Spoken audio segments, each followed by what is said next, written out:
obat. Bukan menyibukkan diri cari obat. Bukan menyibukkan diri ikhtiar ke sana kemari. Adanya teguran, sadar dulu kalau kita punya kesalahan. Makanya ditegur oleh Allah. Ditegur nggak sadar, maka datang lagi teguran. Masih nggak sadar, datang lagi teguran. Itulah kenapa penyakit sampai ada yang berbulan-bulan, bertahun-tahun nggak sembuh-sembuh. Karena belum sadar dengan kesalahannya. Dan yang paling berbahaya, sampai kita meninggal, kita nggak sadar. Maka efek daripada itu dilahirkan pula penyakitnya kepada anak-anaknya, kepada cucu-cucunya. Sehingga terjadi penyakit genetik secara medis. Oke? Penyakit keturunan. Nah, hati-hati teman-teman.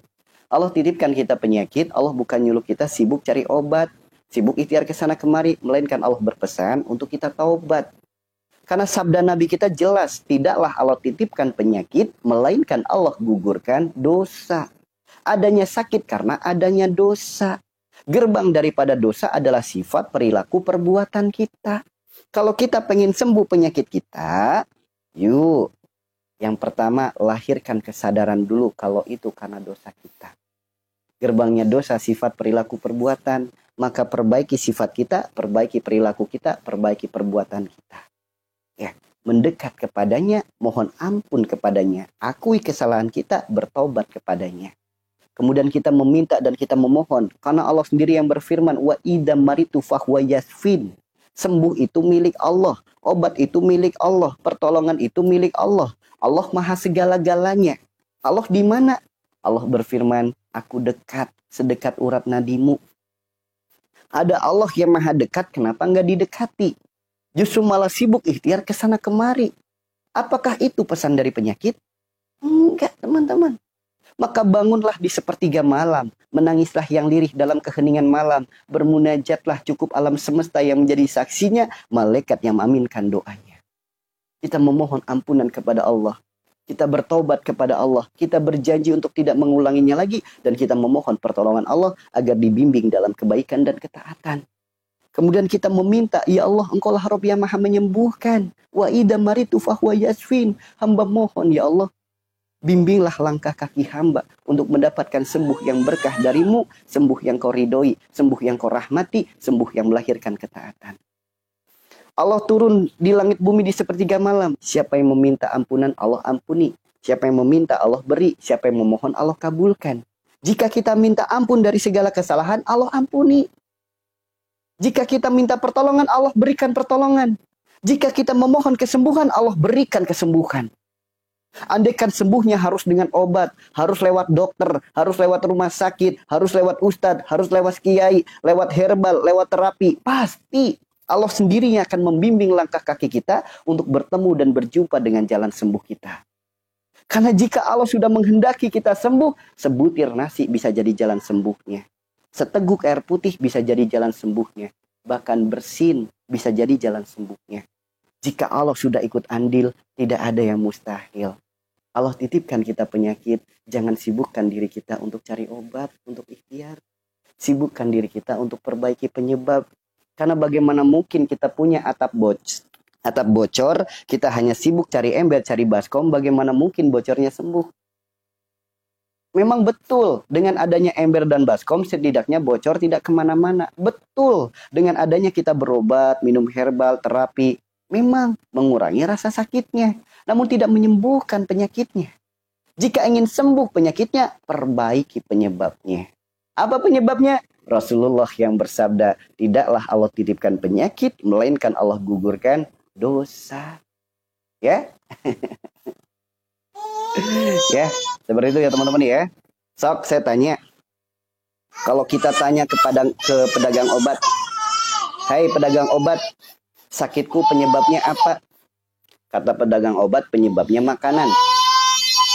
Kemudian kita tanya lagi kepada orang pinter, hai orang pinter, sakitku apa penyebabnya? Katanya santet, sihir, guna-guna. Kemudian kita tanya lagi kepada siapa? Pedagang agama, hei pedagang agama, para uskun, sakitku penyebabnya apa? Gara-gara tempat tinggal katanya. Kalau kita tanya kepada Rasulullah, ya Rasulullah, apa penyebab penyakitku? Rasulullah bersabda, penyebabnya dosa. Kira-kira dari 4 jawaban ini teman-teman mau percaya yang mana? So, kira-kira dari 4 jawaban ini teman-teman mau percaya yang mana? Percaya pedagang obat gara-gara makanan. Percaya kata orang pinter gara-gara santet sihir guna-guna. Percaya para uskun gara-gara tempat tinggal. Percaya sama Rasulullah gara-gara dosa. Kira-kira mau percaya yang mana? Yuk, kira-kira mau percaya yang mana? Ini melatih, memurnikan syahadat kita. Bukankah kita sudah bersyahadat asyhadu alla ilaha illallah wa asyhadu anna muhammadar rasulullah? Kenapa ketika disandingkan 4 jawaban ini masih banyak orang yang percaya dengan ini nih? Gara-gara makanan katanya.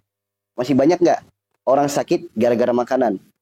Masih terpengaruh oleh pedagang obat. Gara-gara makan ini saya jadi sakit darah tinggi. Gara-gara ini saya jadi kolesterol. Gara-gara makan gorengan saya jadi kolesterol. Gara-gara kacang-kacangan saya jadi asam urat. Sok teman-teman. Masih banyak yang percaya? Banyak. Sok, kata orang pinter. Katanya sakitnya gara-gara apa? Santet sihir guna-guna. Sok. Banyak nggak orang yang sakit malah berprasangka buruk? Sakitnya dianggap karena santet, karena sihir, karena guna-guna. Banyak nggak? Banyak sekali teman-teman. Sok yang ketiga, jawaban para uskun. Jawaban para pedagang agama. Katanya sakitnya dari tempat tinggal. Sakitnya dari pohon depan rumah. Sakitnya dari kamar mandi. Sakitnya dari ketuas, macam-macam. Sok. Banyak gak yang percaya? Banyak. Yang keempat, sabda Rasulullah, penyebab sakit gara-gara dosa. Banyak gak yang tidak terima? Banyak. Dikasih tahu penyebab sakit gara-gara dosa, justru banyak yang gak terima. Padahal jawaban dari Rasulullah, petunjuk dari Nabi yang diharapkan syafaatnya.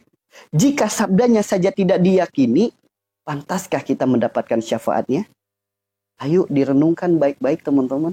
Direnungkan baik-baik. Inilah keadaan umat akhir zaman. Ketika Rasulullah bersabda, Al-Quran hanya tinggal tulisan, agama hanya tinggal nama, sekarang terbukti. Ilmu agama tidak dipakai, hanya sebatas status saja. Petunjuk dari agama-agama tidak dipakai, hanya sebatas status saja. Di Al-Quran sudah disebutkan, Rasulullah sudah bersabda, kenapa pada nggak dipercaya?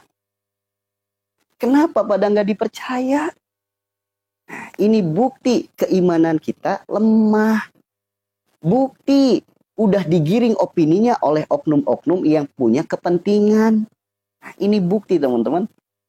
Ya, makanya nanti akan tergiur melihat ada orang sakti langsung saya pengen datang ke sana.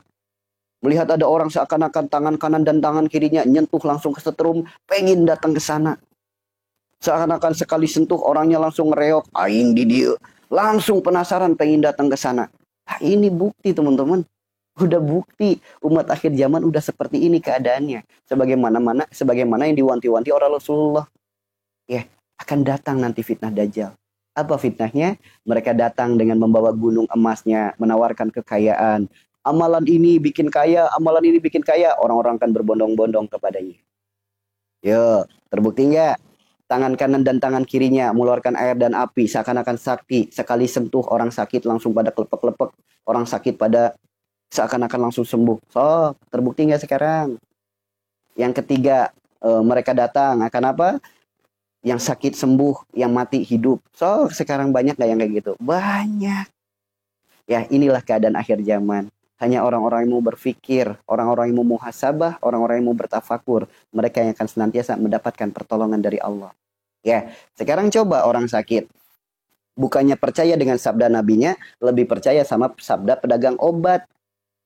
Ibu, sekarang ibu jangan makan yang santan-santan ya. Jangan makan beras, jangan makan beras. Jangan makan nasi putih. Nanti makan nasi putih ibu jadi diabetes. Banyak gak orang nyalahin nasi putih gara-gara penyebab diabetes? Banyak. Padahal sabda Rasulullah penyebabnya dosa. Sabda pedagang obat penyebabnya makanan. Kok lebih percaya sabda pedagang obat ketimbang sabda Rasulullah? Katanya asyhadu alla ilaha illallah wa asyhadu anna muhammadar rasulullah. Katanya beriman kepada Rasulullah. Tapi prakteknya pret. Ya. Allah berfirman, Rabbana ma khalaqta hada batila. Tidak ada satupun yang Allah ciptakan sia-sia. Bahkan Allah ciptakan langit bumi beserta isinya untuk bertasbih kepada Allah. Satu butir nasi diciptakan, tidak ada yang sia-sia. Bahkan mereka bertasbih setiap saat. Yang jadi pertanyaan, orang yang nuduh makanan sebagai penyebab penyakit, dia tasbih nggak setiap saat? Makanan tidak akan menjadi penyakit selagi makanan itu halal. Makanan tidak akan menjadi penyakit selagi makanan itu tidak subhat. Makan dengan cara yang benar dan tidak kebanyakan. Dan ini yang paling penting. Berdoa terlebih dahulu sebelum kita memakannya. Karena banyak di antara kita ketika lagi sakit, ketika mau makan, bukannya doa, hanya sebatas setor hafalan. Sok saya tanya teman-teman. Teman-teman kalau makan doanya apa? Udah di-upgrade belum? Dari zaman kecil sampai ubanan, doanya sama. Allahumma barik lana fima rozaqtana wa qina azabannar. Sampai bisa ngebut kayak Valentino Rossi. Sekali doa, Allahumma barik lana, amin. Sekarang saya tanya, isi doanya apa? Isi doanya apa dari Allahumma barik lana? Gak tahu? Arti doanya gak tahu? Lantas apa selama ini yang kita doakan? Ibarat kado, bungkusnya bagus, isinya kosong. Hanya sebatas apa? Mengungkapkan apa yang dihafal. Itu bukan doa. Karena Allah melihat apa yang di hati, bukan apa yang di lisan. Ya, makanya hayu sekali-kali kalau makan itu doa dari hati. Doa itu ungkapan isi hati. Hati adalah satu-satunya perantara hubungan kita dengan Allah. Hati adalah satu-satunya alat komunikasi kita dengan Allah. Maka ungkapkan doa itu dari isi hati kita, bukan dari hafalan kita. Gitu ya. Maka kita berdoa. Coba kalau makan itu berdoa dulu. Bagaimana doanya? Contoh teman-teman. Sebagai wujud rasa syukur kita kepada Allah, maka ucapkanlah terima kasih. Ya, alhamdulillah ya Allah. Terima kasih ya Allah. Engkau masih titipkan rizki untuk diri hamba. Terima kasih atas rizkimu, nikmatmu, karuniamu, ciptaanmu ya Allah. Sehingga hamba masih bisa makan saat ini. Hamba mohon ya Allah. Jadikanlah makanan ini kebaikan, keberkahan untuk darah dan daging hamba. Jadikan setiap butir nasinya kebaikan, keberkahan untuk diri hamba. Jadikan setiap lauk pauknya engkau jadikan sumber obat yang menyembuhkan segala penyakit-penyakit hamba. Ya Allah, jadikanlah makanan ini sumber tenaga yang melahirkan ketaatan hamba kepadamu. Sok, kalau mau makan doa kayak gitu dulu. Sok teman-teman. Setiap butir nasinya kebaikan, keberkahan untuk darah dan daging kita. Setiap lauk pauknya kita mohon agar jadi sumber obat yang menyembuhkan penyakit kita. Dan kita mohon jadikan makanan ini sumber tenaga yang melahirkan ketaatan kepada Allah. Ya. Jangan sampai kita makan kayak binatang. Modal lapar, modal pengen, kenyang. Udah. Lantas apa makna dari sebuah makanan? Bukankah apa yang masuk ke dalam mulut kita, masuk ke dalam tubuh kita akan menjadi sifat? Akan berpengaruh. Yang salah kitanya atau makanannya? Makanya Pak Islam itu mengajarkan cinta, mengajarkan rahmatan lil alamin, mengajarkan akhlak, mengajarkan adab. Kita adalah agama Islam, agama yang paling baik. Agama yang paling baik. Masa iya kita akui Islam adalah agama terbaik, namun kitanya sendiri tidak mampu mencontohkan adab yang baik. Masa iya kalah sama orang agama sebelah? Agama sebelah kalau mau makan, doanya sampai lama banget. Ngakunya orang Islam mau makan. Gimana nggak jadi masalah dalam tubuhnya? Yang salah bukan makanannya. Yang salah adalah kita. Makanya hayo, siapapun yang masih suka pantang makan ini, pantang makan itu, minta maaflah kepada makanan. Ya, minta maaflah kepada makanan. Wahai makanan, maafin aku karena aku yang telah suudzon sama kamu, menuduh kamu sebagai penyebab penyakitku. Sekarang berdamailah denganku, jadilah nikmat dalam mulutku, berkah untuk darah dan dagingku, jadilah obat segala penyakitku, dan jadilah sumber tenaga yang melahirkan ketaatan. Ayo kerjasama dengan makanan, bukan malah dimusuhin makanan. Kita diutus oleh Allah sebagai khalifah fil ard, pemimpinnya bumi. Masa iya dititipi makhluk dituduh sebagai penyakit? Eda bocah. Jangan ya dek ya. Jangan. Yuk, makanya silakan teman-teman minta maaf kepada makanan-makanan yang dipantangnya. Sok, akan jadi obat. Ya, akan jadi obat. Karena terbukti ya, sampai ada orang sakit 2 tahun gak makan nasi putih. Begitu mendengar nasihat ini, kemudian dia praktekin. Dia benar-benar minta maaf kepada makanan. Wahai nasi, maafin aku ya. Aku yang telah suudzon sama kamu, menuduh kamu sebagai penyebab penyakit diabetes. Sekarang aku minta maaf. berdamailah denganku, jadilah nikmat dalam mulutku, jadilah berkah untuk darah dan dagingku, jadilah sumber obat yang menyembuhkan penyakitku, jadilah sumber tenaga yang melahirkan ketaatan. Ya, begitu kita makan, sok langsung kebaikan keberkahan darah dan daging kita. Tuh, ya, karena kulu kalam ad-du'a, setiap ucapan adalah doa. Jangan sampai yang keluar dari mulut kita keburukan, maka akan jadi keburukan. Kalau yang keluarnya kebaikan, maka akan jadi kebaikan. Seperti itu ya teman-teman ya. Seperti itu. Dan harus dipahami teman-teman. Allah berfirman dalam Al-Quran surat An-Nur ayat 35. Allahu nurus samawati wal ard masal nurihi kamiskatin fiha misbah al-misbahu fi jujajah. Dan seterusnya. Yang pada intinya dalam tubuh manusia itu, dalam diri kita itu terdiri dari 3 unsur.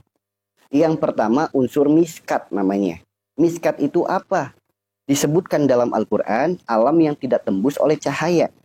Disebutnya alam raga. Disebutnya organ tubuh. Ilmu yang dipelajari oleh medis, oleh kedokteran. Ya, ilmu yang dipelajari oleh medis, oleh kedokteran. Dan di dalam badan kita itu ada satu lagi unsur, namanya apa? Alam al-jujajah. Di sisinya jiwa, akal, hati, dan ruh. Disebutnya alam ruhani. Kemudian ada satu unsur lagi, namanya alam misbah. Disebutnya alam kolbu atau alam hati. Jika ini baik, maka semuanya baik. Jika ini buruk, maka semuanya buruk. Sebagaimana yang disabdakan Rasulullah. Jadi kita harus pahami dulu teman-teman. Kalau sakitnya sakit jasmani, silakan berobat, silakan terapi, ya, silakan minum herbal, silakan. Itu kalau sakitnya jasmani. Kalau sakitnya rohani, mau minum obat apapun, mau minum herbal apapun, mau diterapi apapun, gak akan sembuh. Karena satu-satunya obatnya rohani adalah mendekatkan diri kita kepada Allah, memperbaiki sifat perilaku perbuatan, meningkatkan ibadah. Ini obatnya rohani. Sehingga apa? Pelan-pelan sedikit demi sedikit akan muncul kesadaran dalam hati. Paham di sini teman-teman? Sok saya tanya dulu nih teman-teman nih. Saya tanya, kalau orang melahirkan, kira-kira gampangannya gini. Kalau medis datangnya ke rumah sakit, kalau ruhani datangnya spiritual atau ke ustadz atau kiai misal. Saya tanya, orang melahirkan itu datangnya ke medis atau ke Pak Ustadz? Orang melahirkan datangnya ke medis atau ke Pak Ustadz? Kira-kira datang kemana? Datang ke medis ya, karena ini perkara jasmani. Ya, sekarang saya tanya lagi, orang muntaber kira-kira dia harus segera ke medis atau segera ke Pak Ustadz? Renungkan teman-teman. Orang muntaber, muntah sama ngeluarin, sehingga dehidrasi. Dehidrasi bahaya nggak? Bahaya. Maka orang dehidrasi kira-kira ke Pak Ustadz apa ke medis? Medis. Sekarang saya tanya lagi. Orang kecelakaan, luka-luka kulitnya, kira-kira datangnya ke medis apa ke Pak Ustadz? Ke medis kan? Nah, jadi tahu kan penyakit jasmani itu apa? Sekarang saya tanya, orang yang punya sifat marah-marah, dia harus datang ke medis atau datang ke Pak Ustadz? Spiritual bahasanya, ruhani. Kira-kira orang kalau marah-marah yang harus diobatin badannya apa ruhaninya? Orang yang suka ngeluh, kira-kira yang harus diobatin badannya apa ruhaninya? Orang yang suka baperan, gampang tersinggung, gampang sakit hati, suka ngebatin, suka nangis, kira-kira yang harus diobatin badannya apa ruhaninya? Ruhani kan? Dari sini paham bedanya penyakit jasmani dan penyakit rohani, paham kan?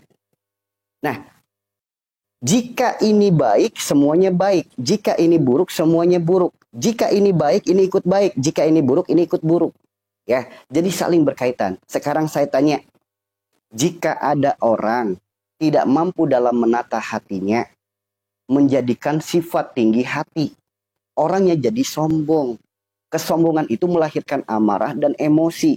Merasa keakuannya tinggi, merasa paling benar, merasa paling-paling segala-galanya.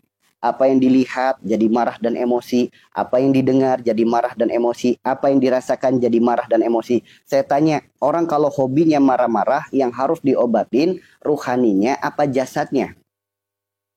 Sok, saya tanya, orang yang hobinya marah-marah yang harus diobatin, ruhaninya apa jasadnya? Ruhani kan? Nah, sekarang apa sih efeknya marah?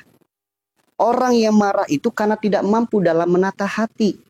Hati disebut kolbu. Wujud daripada kolbu adalah jantung. Jantung fungsinya memompa darah. Orang kalau lagi marah-marah, detak jantungnya kencang. Sok, kalau lagi marah, detak jantungnya kenceng nggak? Kalau lagi emosi, detak jantungnya kenceng nggak? Kenceng kan? Jantung fungsinya memompa darah. Semakin kencang detaknya, semakin tinggi tekanannya. Semakin kencang detaknya, semakin tinggi presernya. Maka terjadilah tekanan darah tinggi. Berarti sekarang yang jadi pertanyaan, orang terkena penyakit tekanan darah tinggi, penyakit hipertensi, yang harus ia obatin ruhaninya apa jasadnya? Ayo teman-teman. Ya, supaya apa? Kenapa dijelaskan? Supaya muncul kesadaran. Bukan hanya kepercayaan. Percaya tanpa kesadaran, ibarat kata makanan tanpa garam. Paham di sini? Dari marah-marah, itu karena hatinya yang tidak ditata. Hati adalah kolbu, wujudnya jantung. Dari marah-marah, jantungnya berdetak kencang. Jantung fungsinya memompa darah. Semakin kencang detaknya, semakin tinggi tekanannya. Maka terjadi penyakit tekanan darah tinggi. Jadi orang yang punya penyakit darah tinggi, yang harus diobati badannya, apa ruhaninya? Sok renungkan teman-teman. Renungkan.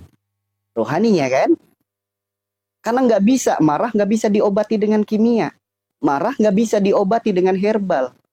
Mau minum herbal apapun, mau minum kimia apapun, nggak ada yang bisa menyembuhkannya. Bahkan sampai detik ini, dokter belum menemukan obat yang bisa menyembuhkan darah tinggi. Bahkan para dokter hanya menyampaikan darah tinggi adalah penyakit yang tidak bisa disembuhkan.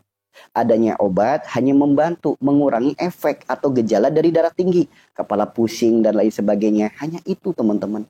Nggak bisa menyembuhkan. Ya, maka kalau pengen sembuh dari penyakit darah tinggi, ya, penyakit sembuh darah tinggi, ayo perbaiki sifatnya. Jangan sombong, jangan tinggi hati, jangan suka marah-marah, jangan suka emosi. Nanti sembuh darah tingginya. Oke? Adanya herbal, adanya obat hanya ikhtiar. Karena buah daripada marah-marah menjadi penekanan. Ketika peredaran darah dan oksigen tidak lancar karena adanya sumbatan pada sel darah, maka adanya kimia, adanya herbal membantu membersihkan sumbatan-sumbatan itu. Sehingga ketika presernya kencang, alirannya juga lancar. Kalau masih banyak sumbatan, maka diikhtiarkan dengan kimia atau dengan herbal. Tinggal pilih. Mau yang kimia, mau yang herbal. Tinggal pilih untuk melancarkan darah. Untuk membersihkan darah. Tinggal pilih. Paham di sini? Jadi ikhtiarnya bukan hanya minum obat. Bukan hanya minum herbal. Bukan hanya terapi. Kalau penyebabnya nggak diperbaiki, mau sampai kapanpun nggak akan sembuh. Ya, nggak akan sembuh. Penyebabnya apa? Marah-marah. Maka kalau pengen sembuh, jangan suka marah-marah. Itulah penyakit darah tinggi. Ya, paham di sini teman-teman? Paham di sini? Yuk, udah mulai paham belum? Jadi darah tinggi itu bukan minum herbal, bukan minum kimia. Darah tinggi itu perbaiki sifatnya. Jangan suka marah-marah. Ya, paham ya? Jadi kita udah tahu kan? Mana penyakit jasmani, mana penyakit rohani. Udah mulai paham kan? Ya, sekarang. Yuk, sekarang. Sekarang. Bagaimana dengan darah rendah? Kira-kira darah rendah itu yang harus diobatin badannya apa ruhaninya? Apa sih darah rendah? Orang yang tidak mampu dalam menata hati sehingga menjadikan mental yang lemah. Dari mental yang lemah orangnya sulit bahagia. Kenapa sulit bahagia? Karena ia menempatkan kebahagiaannya pada mulut orang lain. Ia menempatkan kebahagiaannya pada sikap perilaku perbuatan orang lain. Dia menempatkan kebahagiaannya pada perbuatan orang lain. Sok teman-teman. Ya, ini. Ada orang yang ucapannya nggak sesuai sedikit. Ucapannya nggak pas sedikit nih teman-teman. Dia langsung tersinggung, baper, sedih, nangis. Ada orang sikap perilaku perbuatannya nggak pas sedikit. Tersinggung, baper, sedih, nangis. Sok, darah rendah. Saya tanya teman-teman yang terkena penyakit darah rendah. Baperan nggak? Saya tanya teman-teman yang terkena penyakit darah rendah. Baperan nggak? Saya tanya, ada nggak di sini yang terkena penyakit darah rendah? Baperan nggak teman-teman? Gampang sedih, gampang nangis, gampang ngeluh, gampang baper, gampang ngebatin, dikit-dikit nangis, dikit-dikit mewek. Nah ini darah rendah. Orang yang punya sikap seperti ini, sifat seperti ini, mau minum kimia apapun, mau minum herbal apapun, gak akan sembuh, teman-teman. Adanya kimia, adanya herbal hanya untuk membantu. Membantu untuk apa? Menstabilkan tekanannya. Tapi nggak menyembuhkan. Hanya sesaat, teman-teman. Hanya sesaat. Oke. Maka kalau pengen sembuh dari darah rendah, bukan apa obatnya, apa herbalnya, apa terapinya.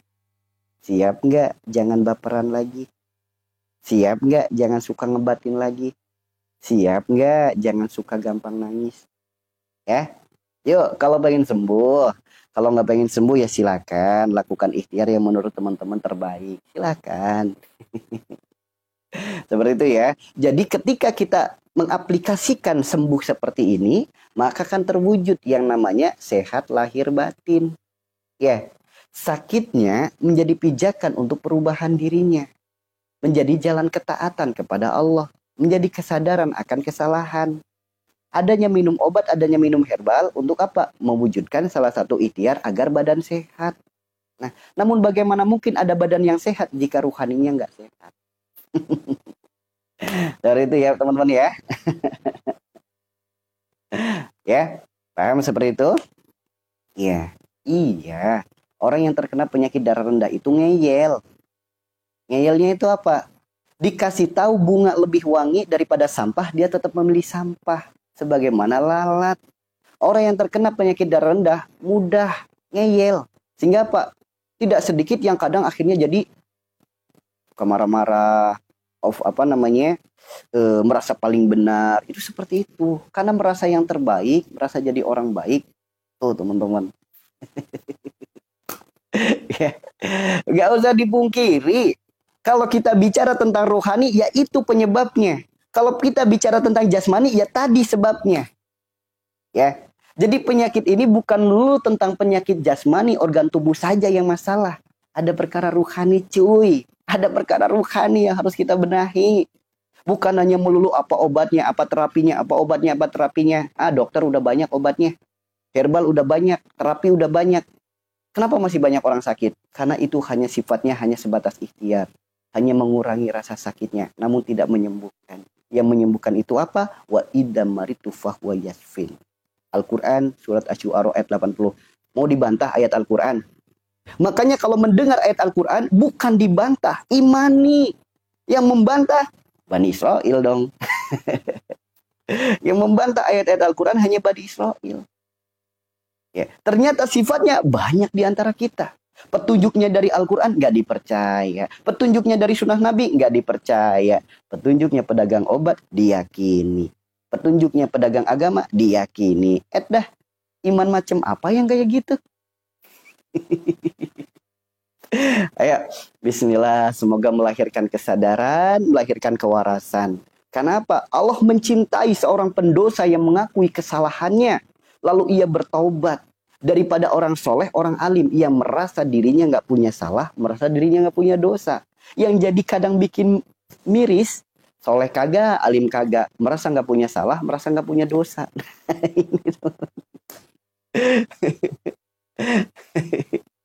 Terus apa solusinya? Lagi darah rendah. Solusinya, jangan baperan. Orang mau berkata-kata apa kepada diri kita, bersikap apa kepada diri kita, berperilaku apa pada diri kita, belajar hiduplah sabodotein. Sikap, perilaku, perbuatan, ucapan mereka, urusan mereka dengan Allah. Yang penting tugas kita tetap jadilah orang yang baik dalam keadaan apapun, dalam situasi apapun. Yuk perbaiki. Jika kita ingin melakukan kebaikan, jangan mengharapkan pujian makhluk. Lakukanlah kebaikan karena Allah. Karena kalau kita mengharapkan pujian dari makhluk, semakin banyak yang tepuk tangan, semakin banyak nyamuk yang mati.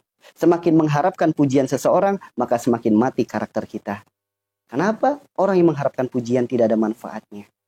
Dia akan lupa siapa akan dirinya. Karena pada hakikatnya, segala puji hanya milik Allah. Siapa kita mengharapkan pujian? Masakin suami dengan harapan dipuji sama suami. So, darah rendah teman-teman. Ya, darah rendah. Begitu suami makan, nyicip doang, ditinggal tidur, baper, sedih, nangis. Salah siapa melakukan kebaikan bukan untuk Allah, tapi karena mengharapkan pujian dari suami. Teman-teman. Maka jangan suka berharap pujian. Jangan. Ya, berharap semua orang baik, berharap semua orang memuji. Jangan. Itu penyakit namanya, teman-teman. Kenapa? Alhamdulillah, segala puji hanya milik Allah. Siapa diri kita mengharapkan pujian makhluk? Siapa? Semakin banyak yang tepuk tangan, semakin banyak nyamuk yang mati. Semakin banyak mengharapkan pujian, makin mati karakter kita. So, makanya Pak, orang yang darah rendah, maaf, sulit bahagianya. Karena ia menempatkan kebahagiaan pada sebuah keadaan, pada sebuah peristiwa, pada sebuah seseorang, pada sifat perilaku perbuatan seseorang. Seperti itu teman-teman. Oke? Lantas ikhtiarnya apa? Yuk kita merujuk kembali pada Al-Quran, kembali pada sunnah Nabi. Allah berfirman, "Alla bidzikrillah tatmainul qulub." Ketika ada yang bikin baper, udah ingat Allah akan membuat hati tenang. Karena Allah sendiri berfirman dalam Muzammil ayat 10 ayat 11, sabar, tinggalkan dengan cara yang baik, cukup aku yang akan mengaturnya. Apakah itu belum menjadi jawaban yang membuat kita mantap hati? Ketika ada jaminan dari Allah, kok hati nggak mantap? Yang jadi pertanyaan, dosa dan maksiat apa yang pernah dilakukan sehingga firman Tuhan tidak menggetarkan hati? Itu yang jadi renungan. Padahal Allah sudah berfirman, sabar, tinggalkan dengan cara yang baik, cukup aku yang akan mengurusinya. Nggak sabar. Ya, salah sendiri udah dikasih tahu sama Allah suruh sabar, malah nggak sabar. Bukankah Allah sudah berfirman, balaslah keburukan dengan kebaikan. Kenapa balas keburukan dengan kesedihan? Kenapa balas keburukan dengan sakit hati? Ya salah sendiri, udah dikasih tahu sama Allah, balas keburukan dengan kebaikan. Kita hanya dibekali 2 tangan. 2 tangan ini tidak akan mungkin mampu menutup setiap mulut orang yang julid. Namun 2 tangan ini masih bisa kita pakai menutup 2 telinga kita untuk tidak mendengar ocehan mereka. Dan 2 tangan ini masih kita pakai untuk tengadahkan tangan kita ke atas, doakan kebaikan. Kenapa? Doa orang terzolimi ijabah. Dikasih momen doanya diijabah, malah milih sakit hati. Salah sendiri. Dikasih momen sama Allah. Ya, dikasih momen sama Allah, setiap doa diijabah. Karena doa orang terzolimi, doa orang tersakiti ijabah. Dikasih tahu doa yang apa? Dikasih tahu momen lagi ijabahnya doa, malah milih sakit hati. Ya, sampean Habib apa Gus? Saya bukan Habib, saya juga bukan Gus. Saya Mas Sigit. Ya, kan buka tuh. Mas Sigit. Emang kenapa dengan Habib ikut membenci ya? Jangan, teman-teman. Islam tidak mengajarkan kebencian. Islam itu mengajarkan cinta dan kasih sayang. Lebih baik kita salah membenci daripada lebih baik kita salah mencinta daripada kita salah membenci. Seperti itu ya teman-teman ya. Berkah selalu untuk semuanya. Berkah selalu untuk semuanya. Makanya Pak, menuju sebuah kesadaran, menuju sebuah kewarasan, itu tidak mudah. Tidak mudah. Tapi gimana Ustaz? Darah rendah itu bersifat baik? Ya harus. Kan jelas, balaslah keburukan dengan kebaikan. Ya harus, memang itu perintah Allah. Balaslah keburukan dengan kebaikan. Ya, balaslah keburukan dengan kebaikan. Seperti itu ya. Kaina azah, bukan di sini pertanyaannya. Di sini hanya membahas untuk perkara kesehatan, untuk perkara kesembuhan. Jika ingin membahas tentang syariat, tentang fikih, silakan tanyakan kepada yang berkompeten. Oke? Di room ini hanya membahas tentang kesehatan dan kesembuhan, gitu ya. Jadi belajar seperti itu ya. Ya, jadi kalau kita pengen berguru, kita pengen menuntut ilmu, ambillah ilmu sesuai dengan apa yang kita butuhkan. Jangan sampai orang sakit mata konsultasi ke dokter kandungan. Nggak nyambung. Sama-sama dokter, tapi sakitnya mata datangnya ke dokter kandungan. Nggak nyambung. Begitupun diri kita. Kita pengen tanya tentang fikih, maka datanglah ke ustadz fikih. Jangan datang ke ustadz yang ngajarin zikir dan sholawat. Nggak nyambung teman-teman. Ya, jadi seperti itu ya. Jadi yang namanya ustadz itu juga punya kapasitas. Sebagaimana dokter punya faknya masing-masing. Punya bagiannya masing-masing. Seperti itu. Ya. Kalau dakwah kami, satu, dakwah kami hanya lewat pertolongan dan lewat pengobatan. Itu aja. Oke, perkara syariat silakan. Tanya yang lebih kompeten. Begitu ya. Tapi perbuatannya baik, ya kok nggak nyambung sih? Darah tinggi itu bukan dari perbuatan. Darah tinggi itu dari sifat. Orang sifatnya baik tapi suka marah-marah, sarua atuda sama baik sami mawon. Segala penyakit yang berkaitan dengan darah, penyakit yang berkaitan dengan sifat. Bukan berkaitan dengan apa tadi, udah berbuat baik kok masih darah tinggi. Sakit itu dari sifat. Ya, darah disebut sifat, darah disebut ruh. Sebagai bukti, orang ketika meninggal, ruhnya dicabut, darahnya hilang. Darah yang hilang belum tentu bersih. Ya, lain halnya kalau ada orang yang sifatnya baik, perilakunya baik, perbuatannya baik, ruhnya dicabut, darahnya juga hilang. Darah yang hilang juga bersih. Bahkan ketika dimakamkan, jasadnya utuh. Itulah orang-orang soleh. Sifat perilaku perbuatannya baik. Oke? Nah, apa kabar kalau diri kita yang kadang sifatnya buruk, kadang perbuatannya buruk. Ruh ini dicabut, darahnya hilang. Namun darah yang kotor tidak ikut hilang. Dia akan tetap mengendap dalam tubuh kita. Karena Allah sendiri yang berfirman, ya ayuhal nafsul mutmainah. Hanya jiwa-jiwa yang tenang, jiwa-jiwa yang bersih yang dipanggil oleh Allah. Sedangkan yang kotor tetap tertinggal di dalam tubuh kita. Ketika kita dimakamkan, dari sisa-sisa darah kotor inilah muncul bibit-bibit belatung yang kelak akan menggerogoti jasad kita. Maka siapapun yang terkena penyakit darah, fokus perbaiki sifatnya. Ya, dikasih tahu ayatnya, dikasih tahu hadisnya, masih membantah. Iman model apa yang kayak gitu? Imannya original apa KW? Masa iya dikasih ayat masih belum percaya, dikasih hadis masih belum percaya. Lantas percayanya sama siapa? Jika dengan Al-Quran dan Sunnah nggak dipercaya, mau percaya sama siapa? Mau ngeyel lagi? Mau ngebantah lagi? Sok, bantahan apa yang mau Anda lakukan? Dengan bantahan dari ilmu apa yang akan Anda berikan? Jika sudah disebutkan Al-Qurannya, sudah disebutkan hadisnya, kok masih ngeyel?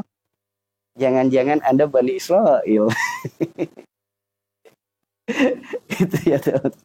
Ya, ayo. Kisah-kisah dalam Al-Quran itu gambaran. Bukan sebuah bayangan seperti dongeng. Bukan. Disebutkan ayatnya, disebutkan hadisnya, disebutkan ilmunya, baik secara medis, secara alternatif, secara alam jasad, disebutkan dalam Al-Quran. Kok masih ngeyel?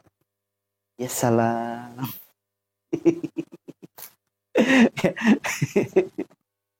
So, dari tadi saya sudah sebutkan ayatnya. Dari tadi saya sudah sebutkan hadisnya. Dari tadi saya sebutkan solusinya. Kok masih ngeyel? Masih dibantah? Mau ngebantah pakai apa? Emang ada solusi nasihat petunjuk obat yang lebih baik dari Al-Quran dan Sunnah? Emang ada? Kalau ada, tolong saya kasih tahu. Kalau ada, gak ada solusi nasihat petunjuk yang lebih baik dari Al-Quran dan Sunnah. Gak ada, teman-teman. Kalau udah disebutin ayatnya, sudah disebutin hadisnya, masih gak percaya, dosa apa yang pernah teman-teman lakukan? Sehingga tidak percaya lagi dengan Al-Quran, tidak percaya lagi dengan Sunnah. Dosa apa? Alhamdulillah ya. Semoga kita semua termasuk orang-orang, begitu disebutkan ayat-ayat Allah, kita langsung percaya. Kita langsung bergetar hatinya. Karena itulah orang-orang yang Allah titipi cahaya kebaikan. Seperti itu ya teman-teman ya. Makanya hayu, sing waras, sing sadar, sing eling. Sakit untuk lebih dekat kepada Allah. Bukan untuk membantah ayat-ayat Allah. Ada budak. Sakit dikasih ayat Allah, dibantah mulu. Lebet. Ya, seperti itu ya. Jangan pada ngeyel ya. Kalau ngeyelnya, jangan. Kalau ngeyel ke saya nggak masalah. Kalau ngeyelnya sama ayat Allah, musibah teman-teman. Ngeyel kok sama ayat Allah, musibah. Ya. Kalau diabetes gimana? Secara medis, orang yang terkena penyakit diabetes karena pankreasnya rusak. Dari pankreas yang rusak menghasilkan zat insulin yang berlebih. Sehingga kadar gulanya berlebih. Muncullah penyakit diabetes. Nah, itu secara medis. Disebutnya penjelasan secara miskat. Solusinya apa kalau di medis? Disuntik insulin. Nah, solusinya itu. Oke? Karena apa? Insulinnya sedang berlebih. Disuntik insulin supaya mizan, seimbang lagi. Kalau kita bicara medis. Ya? Sepakat nggak? Orang yang terkena diabetes disuntik insulin sama dokter. Sepakat nggak? Itu kalau bicaranya medis. Nah, hidup itu bukan melulu tentang jasad, ada ruhani. Lantas dari perkara ruhani, ruhani seperti apa yang menyebabkan penyakit diabetes? Nah, ini baru orang paham, orang yang pengen belajar lebih baik. Orang yang pengen lebih dekat kepada Tuhannya, maka pedulikan ruhaninya. So, dari perkara ruhani, apa yang menyebabkan penyakit diabetes? Lihat, diabetes, ciri-cirinya lihat. Ya, ciri-cirinya lihat. Orang yang terkena penyakit diabetes, mohon maaf ya teman-teman sebelumnya, di sini saya bukan justifikasi sebuah profesi. Saya hanya menyampaikan kenyataan. Kebanyakan berarti tidak semua. Ya, kebanyakan berarti tidak semua. Maka kalau di room ini jangan baperan, jangan gampang tersinggung. Ya. So, orang yang terkena penyakit diabetes, kebanyakan para pedagang, kebanyakan marketing, kebanyakan para guru, dan orang-orang apapun jabatannya, dia berprofesi orang yang sibuk dalam perkara politik dan bisnis. Yang ketiga, yang kelima, kenapa kebanyakan para orang-orang yang hobinya ngelawak?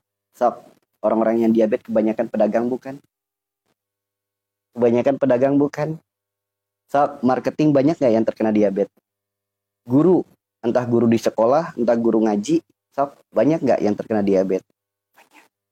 So, orang yang berkecimpung di dunia politik dan bisnis, banyak gak yang terkena diabetes? Banyak. Dan lihat orang yang hobinya ngelawak, banyak yang terkena diabetes? Banyak. Lantas dari sifat apa, perilaku apa, perbuatan apa yang bisa menyebabkan pankreas rusak, yang bisa menjadikan penyakit diabetes? Lihat, diabetes disebutnya apa? Penyakit gula. Gula memiliki rasa, namanya rasa apa? Manis. Ada manis yang bermasalah, perkara apa itu? Perkara lisan, janji-janji manis, ucapan-ucapan manis, kenyataan tak seindah, kenyataan tak seindah, ucapan tak seindah kenyataan. Kenapa banyak pedagang terkena penyakit diabetes? Karena banyak pedagang yang suka bohong. Yang jujur mah aman, yang suka bohong diabetes. Ibu ini harganya berapa? 100.000, 80 ya? Jangan, modalnya aja belum cukup. Kalau dia jujur, aman. Kalau dia bohong, sok. Yuk, dengan Anda membeli produk kami, Anda akan mendapatkan ini, itu, dan lain sebagainya. Bergabung dengan bisnis kami, Anda akan menjadi miliarder. Yang ngomong aja belum buktiin. Udah sok-sokan janji-janji manis kepada calon pembeli, calon orang-orang yang ditarik. Sok, diabetes nanti penyakitnya. Seperti itu ya. Dan lihat lagi teman-teman. Lihat lagi. Orang-orang yang terkena penyakit diabetes, kenapa kebanyakan guru? Karena yang namanya guru itu digugu ditiru. Bukan jarkoni, pinter ngajar, nggak bisa menjalani. Maka penyakitnya diabetes. Bilang ke anak didiknya, jadilah anak yang berbakti pada orang tua. Dianya sendiri sama orang tua. Ya, bilang kepada anak didiknya, jadilah orang yang suka gotong royong. Dianya sendiri kalau ada kerja bakti lingkungan, nggak pernah nongol. Pura-pura sibuk, meeting, dan lain sebagainya. So, apa yang diucapkan tidak sesuai dengan kenyataan, diabetes teman. Diabetes teman-teman. Kalau masalah pankreas rusak, dokter paham, harus disuntik insulin. Terapis paham, harus diterapi, harus dibekam. Lantas, perkara ruhaninya apa yang harus diobati? Ya, apa yang harus diobati? Seperti itu ya. Bahas yang nggak bikin serem dong. Apa sih yang nggak bikin serem? Apa ya yang nggak bikin serem? Ya, bersyukur loh kalau mendengar kayak gini bikin serem. Berarti ada kebaikan dalam hati Anda. Ya, makanya yang takut dengan petunjuk Al-Quran berarti ada keburukan dalam hati. Itu teman-teman. Ya, seperti itu ya teman-teman ya. Hidup sehat gimana?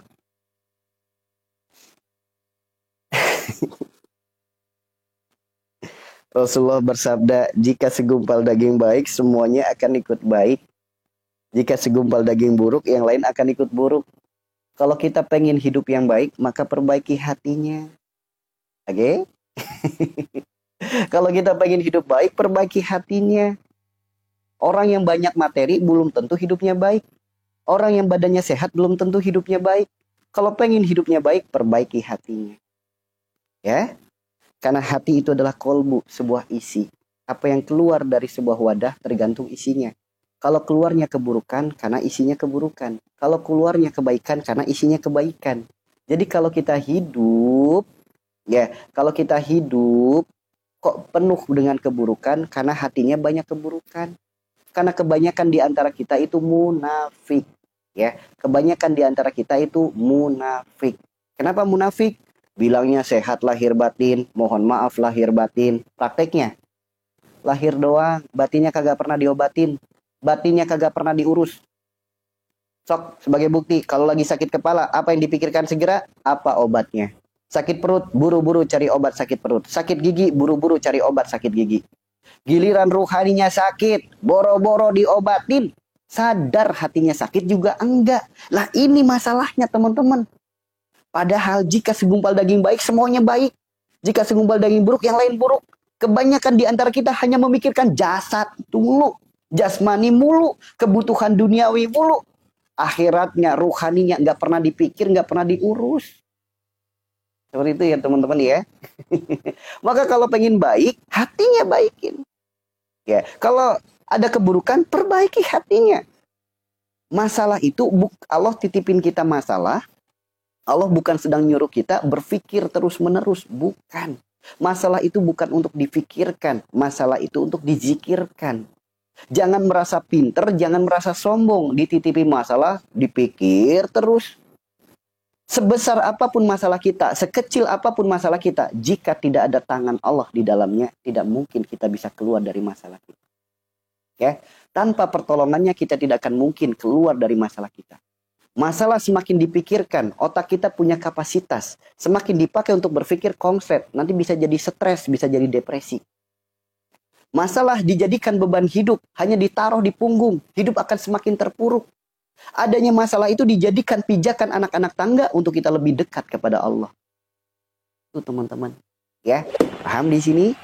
Jadi ada masalah itu bukan nyuruh kita supaya berpikir, supaya ini itu dan sebagainya, dipikirin mulu. Enggak. Orang yang hidup banyak masalah karena orang kebanyakan mikir, tapi kurang zikir. Ayo, setiap masalah jadikan pijakan anak tangga lebih dekat kepada Allah. Setiap penyakit jadikan pijakan anak tangga lebih dekat kepada Allah. Paham teman-teman? Makanya gini teman-teman. Kalau kita bicara tentang sehat, kurang baik apa Allah sama kita? Nikmat mana lagi yang kau dustakan? Tubuh manusia dirancang sedemikian. Untuk apa? Dengan kesempurnaan Allah dijadikan manusia sebagai khalifah fil ard. Diciptakan oleh Allah sebagai khalifah fil ard. Lihat, tubuh kita itu punya kemampuan sendiri untuk menyembuhkan penyakit.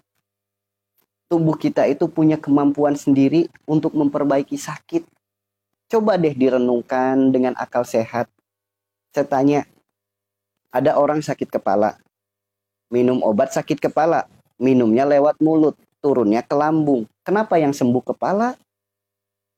Coba renungkan teman-teman. Ayo, orang tafakur itu akan melahirkan syukur. Makanya hayu, rajin tafakur enggak? Coba deh direnungkan. Kita sakit kepala, minum obat lewat mulut. Obatnya turunnya ke lambung. Kok yang sembuh bisa kepala? Siapa yang menyembuhkan kepalanya? Siapa? Yuk. Sistem seperti apa yang ada dalam tubuh kita? Sehingga organ tubuh kita bisa tahu, oh ini untuk sakit kepalanya nih. Disuplailah ke kepala. Siapa yang menghantarkannya? Siapa yang menghantarkan obat itu? Masuknya mulut, turunnya ke lambung. Kok yang sembuh kepala? Yuk teman-teman coba direnungkan. Allah dalam menciptakan manusia itu dengan maha dahsyat, dengan maha hebat. Cuma banyak di antara kita tidak mensyukurinya. Banyak di antara kita ditipi jasad hanya sebatas untuk urusan duniawi semata. Bukan untuk urusan ukhrawi, bukan untuk urusan akhirat.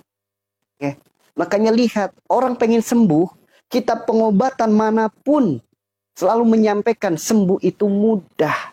Sembuh itu murah. Sembuh itu gratis. Tinggal kitanya mau atau tidak menggali potensi dalam tubuh kita. Karena tubuh kita punya kemampuan sendiri untuk menyembuhkan penyakit, teman-teman. Tubuh kita tuh punya kemampuan sendiri untuk menyembuhkan penyakit. Ayo. Makanya teruslah kita belajar. Man arafa nafsahu faqad arafa rabbahu. Belajar kenali diri supaya kita mengenal Allah. Kita hidup tidak melulu tentang perkara jasad. Di dalam jasad ada alam al-jujajah. Terbukti dalam Al-Quran surat An-Nur ayat 35. Ya. Kemudian di dalam al-jujajah ada lagi alam misbah. Disebutnya alam kolbu. Kenapa hanya memikirkan jasad doang? Sedangkan perkara jasad, betapa saktinya jasad kita kalau kita memahaminya. Allah ciptakan tubuh manusia bukan kebetulan. Sob, coba renungkan. Dari ujung kepala sampai ujung kaki, tubuh kita dipenuhi dengan garis. Ada garis mata, ada garis wajah, ada garis tangan, ada garis tubuh, ada garis macam-macam. Apa sih makna dari sebuah garis dalam tubuh? Apa? Ternyata jumlah garisnya itu ada 114 garis. Sebagaimana 114 surat dalam Al-Quran. Allah ciptakan tangan kita dengan karunia yang sangat luar biasa. Memberi dan menerima sebagaimana sifat Allah. Maha pengasih, maha penyayang. Sudahkah tangan kita pakai untuk kita melakukan kasih sayang? Menebar cinta, menebar rahmat, menebar kebaikan? Atau jangan-jangan tangan ini sering dipakai untuk keburukan? Sehingga kita tidak memahami makna dari sebuah tangan. Lihat, tangan kita juga dipenuhi dengan garis. Dari kelingking sampai ibu jari, sok dipenuhi dengan garis. Coba dihitung ruasnya ada berapa? Ada 33 garis, ada 33 titik, sebagaimana 33 kalimat tasbih. Apakah kebetulan? Enggak. Lihat lagi telapak tangan kita. Ini membentuk angka, ini angka 8, ini angka 1. Begitupun yang sebelahnya, ini angka 1, ini angka 8. 18, 81, jika dijumlah berapa? 99. Sebagaimana 99 Asmaul Husna. Dan lihat teman-teman, jari kita jumlahnya ada berapa? Ada 5. Perhatikan, membentuk lafaz Arab bagi teman-teman yang paham kaligrafi. Ini alif, ini lam, ini ha. Dibaca apa? Allah. Ini pun sama, alif, lam, ha. Dibaca apa? Allah. 99 Asmaul Husna, 33 kalimat tasbih, 114 surat. So, apakah kebetulan? Coba perhatikan. Maha hebatnya Allah menciptakan jari manusia, ada sidik jari. Di mana bermiliaran makhluk, bermiliaran manusia, tidak ada satupun yang sidik jarinya sama. Apakah kebetulan? Enggak, teman-teman. Maka man arafa nafsahu faqad arafa rabbahu. Barang siapa yang mengenali dirinya, ia akan mengenal Tuhannya. Dan buka, teman-teman. Buka Al-Quran surat Az-Zariyat. Ya, buka Al-Quran surat Az-Zariyat. Ya, di situ disebutkan. Dan Allah berikan di bumi dengan tanda-tanda kebesaran Allah. Apakah Anda belum yakin? Dan di dalam tubuh manusia banyak kebesaran Allah. Apakah Anda tidak percaya? Ini teman-teman. Makanya ayo, perkara sehat, perkara sembuh itu mudahnya luar biasa. Mudahnya luar biasa. Tinggal kitanya. Allah tidak akan merubah suatu kaum sebelum ia merubah dirinya sendiri. Mau nggak kita berubah? Mau nggak merubah sifat? Mau nggak merubah perilaku? Mau nggak merubah perbuatan? Mau nggak lebih dekat kepada Allah? Mau nggak menjadi hamba yang baik? Karena Allah ciptakan kita sebagai manusia supaya menjadi orang yang baik. Taat dan patuh kepadanya. Ya, taat dan patuh kepadanya. Meninggalkan segala larangannya. Bukan membantah perintahnya, mengerjakan larangannya. Ini kesalahannya, teman-teman. Ya, ini kesalahannya. Makanya yuk, sembuh itu mudah. Sok, tubuh manusia pengen sembuh gampang. Gampang banget, teman-teman. Gampang. Pertama, yuk kita perhatikan jasad kita. Kita perhatikan jasad kita. Apapun bagian tubuh yang sakit, sentuh dengan jari telunjuk kita. Sentuh di bagian tubuh yang sakit tepat pada garisnya. Sok, seketika berkurang sakitnya, bahkan bisa jadi perantara sembuh. Percaya nggak, teman-teman? Percaya nggak? Percaya nggak?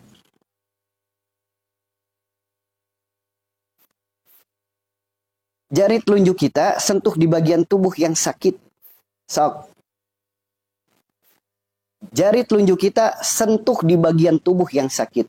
Seketika berkurang sakitnya, bahkan bisa jadi perantara sembuhnya. Itu hebatnya tubuh manusia.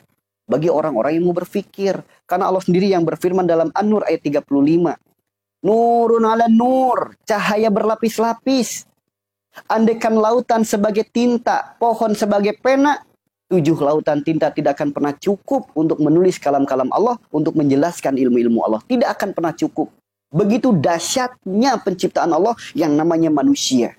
Karena apa yang Allah ciptakan di luar tubuh manusia, semuanya ada di dalam tubuh manusia. So, teman-teman bisa dibuka Al-Quran surat Az-Zariyat ayat 20, ayat 21. Silahkan dibuka teman-teman. Makanya Al-Quran sebagai pedoman, Al-Quran sebagai petunjuk, bukti nyata.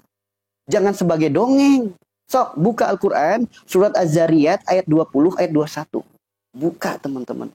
Sehingga nanti kita paham betapa dahsyatnya tubuh manusia itu. Betapa hebatnya Allah dalam menciptakan kita. Makanya, ayo, kita buktikan bersama-sama. Ada nggak di sini yang sering sakit kepala? Sering pusing, kelayangan, migrain, vertigo. Ada nggak? Saya tanya teman-teman, ada nggak di sini yang sering sakit kepala? Kepala sering pusing, kelayangan, ada migrain, ada vertigo, dan lain sebagainya. Ada nggak? Ada. Yuk, jari telunjuk kita sentuh tepat di garis kepala. Sentuh tepat di garis kepala. Seketika berkurang sakitnya, bahkan bisa jadi perantara sembuhnya. Sentuh dengan jari telunjuk. Apalagi kalau telunjuk kita sering kita pakai untuk sholat, rajin sholatnya, rajin sodakohnya, itu asal nyentuh aja seketika langsung bereaksi. Yuk praktekin teman-teman ya. Yang sering sakit kepala ya, yang sering sakit kepala. Kalau telinga kanan pakai tangan kanan, kalau telinga kiri pakai tangan kiri. Saya contoh ya. Ini teman-teman. Ini garis kepala namanya. Antara rambut dan kulit disebutnya garis. Batas antara rambut dan kulit ini membentuk garis. Sentuh di sini dengan jari telunjuk. Ya, ikuti garisnya. Ikuti, agak sedikit ditekan. Sampai depan telinga. Tutup lubang telinganya. Ucapkan, inna lillahi wa inna ilaihi rajiun. Tarik ke belakang. Sok, praktekin. Seketika langsung berkurang sakitnya. Langsung enteng kepalanya, enteng badannya, bahkan keluar keringat. Sok. Sok, teman-teman. Praktekin dulu. Praktekin dulu. Ya. Jadi kalau setiap kali ada ilmu yang disampaikan, nasihat yang diberikan, praktek terapi yang diajarkan, praktekin, buktikan. Sok, buktikan teman-teman. Buktikan. Sok, silakan dibuktikan dulu. Bener nggak? Yuk, ini garis antara rambut dan kulit, sentuh dengan jari telunjuk. Ikuti garisnya. Ya, sampai depan telinga agak sedikit ditekan, tutup lubang telinganya. Ucapkan innalillahi wa inna ilaihi rajiun, tarik ke belakang. So, seketika berkurang sakitnya, kepala langsung enteng, badan langsung enteng, bahkan keluar keringat hangat. Buktikan. Buktikan teman-teman.